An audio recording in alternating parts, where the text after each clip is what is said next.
Hello बच्चों, स्वागत है आप सबका आपके अपने यूट्यूब चैनल मैथ टॉपर्स अड्डा पर। इस वीडियो में हम श्रीधराचार्य विधि द्वारा या मूल सूत्र विधि द्वारा गुणनखंड करना सीखेंगे। इस वीडियो में हम कुल 2 क्वेश्चन सॉल्व करेंगे। फर्स्ट जो क्वेश्चन है वो हमारा एक सिंपल क्वेश्चन है और जो सेकंड क्वेश्चन है वो रूट वाला क्वेश्चन है। दोनों ही ये क्वेश्चन बोर्ड एग्ज़ाम में आ चुके हैं। तो आइए सबसे पहले हम ये देख लेते हैं श्रीधराचार्य सूत्र हमारा होता क्या है। तो सबसे पहले हम श्रीधराचार्य सूत्र लिखते हैं। देखिए, श्रीधराचार्य सूत्र हमारा होता है x बराबर minus B plus minus under root में बी स्क्वायर माइनस 4ac बटे में 2a। ये हमारा श्रीधराचार्य सूत्र है।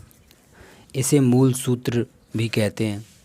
और इसका एक दूसरा रूप ये भी है कि x बराबर minus B plus minus under root में बी स्क्वायर माइनस 4ac को हम d लिख देते हैं।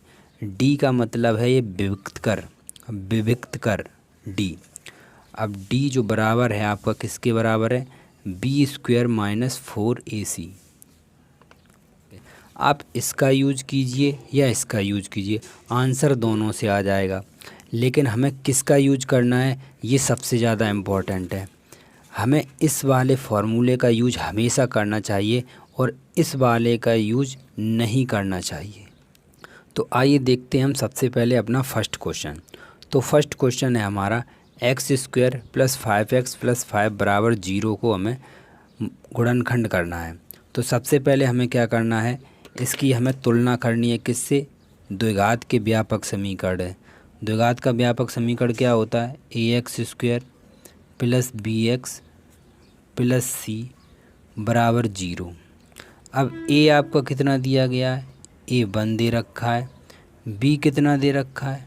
b 5 दे रखा है। और c कितना दे रखा है? c भी आपका 5 दे रखा है। a यहाँ से बन लिया हमने, b 5 और c ये 5।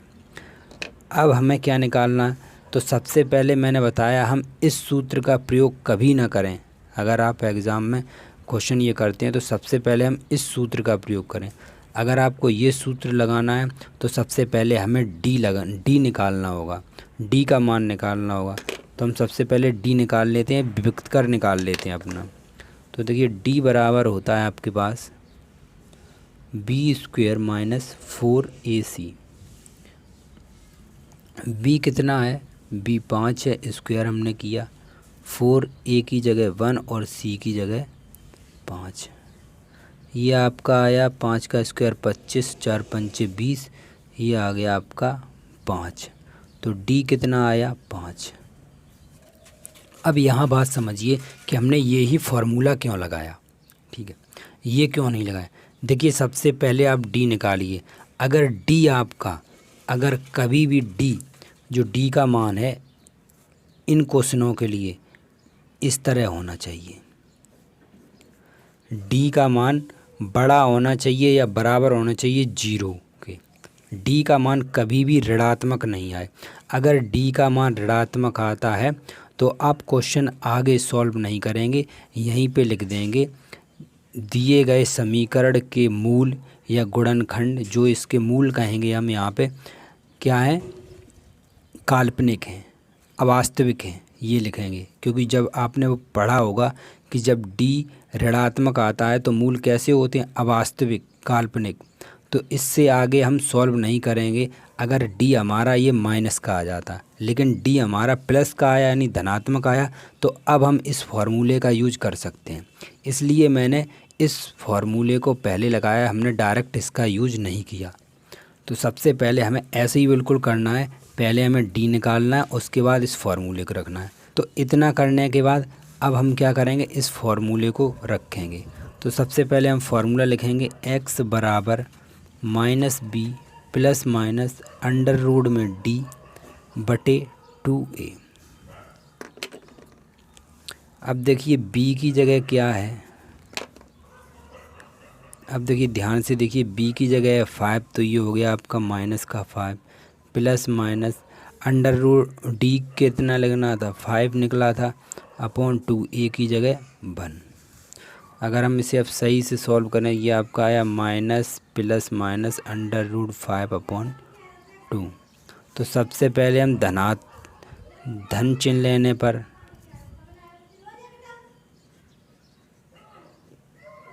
प्लस लेने पर और एक बार माइनस लेने पर,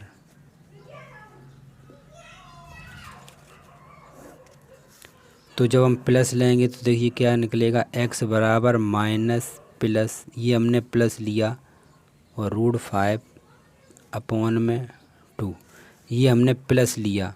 ठीक है, अब हम माइनस लेंगे तो प्लस छोड़ देंगे, अभी हमने प्लस लिया तो माइनस को छोड़ दिया, तो x बराबर -5, ये हमने अभी माइनस लेना है तो माइनस लेंगे, प्लस को हमने छोड़ दिया, /2a।